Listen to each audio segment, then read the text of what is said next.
10th class సైన్స్లో ఇప్పటివరకు మనము మయోపియా హైపర్మెట్రోపియా ఆల్రెడీ రెండు చూసాము. ఇప్పుడు ప్రెస్ బయోపియా. సో ఈ ప్రెస్ బయోపియా దేనివల్ల వస్తుందంటే జనరల్గా ఏజ్ అయ్యే కొద్దీ హ్యూమన్ యొక్క ఐ అనేది వీక్ అవుతూ ఉంటుంది. ఓకేనా.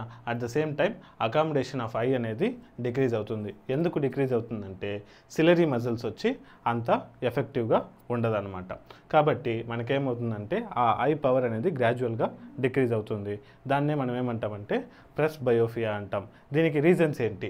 ఫస్ట్ రీజన్ ఏంటి? Weakening of celery muscles. So ఎప్పుడైతే మనకి సిలరీ మజిల్స్ వీక్ అవుతుందో ఐ లెన్స్ యొక్క ఫ్లెక్సిబిలిటీ అనేది చాలా తగ్గిపోతుంది. ఓకేనా. సో బేసిక్లీ ప్రెస్ బయోపియా ఉన్న పర్సన్స్కి మయోపియా ప్లస్ హైపర్మెట్రోపియా రెండు ఉండే ఛాన్సెస్ ఉంటుందన్నమాట. ఓకే. దీని యొక్క కరెక్షన్ ఏంటి అంటే బైఫోకల్ లెన్స్. అంటే మనం లెన్స్ యూస్ చేస్తాం కదా, దాంట్లో 2 టైప్స్ ఆఫ్ లెన్స్ అనేది కంబైన్ అవుతుంది.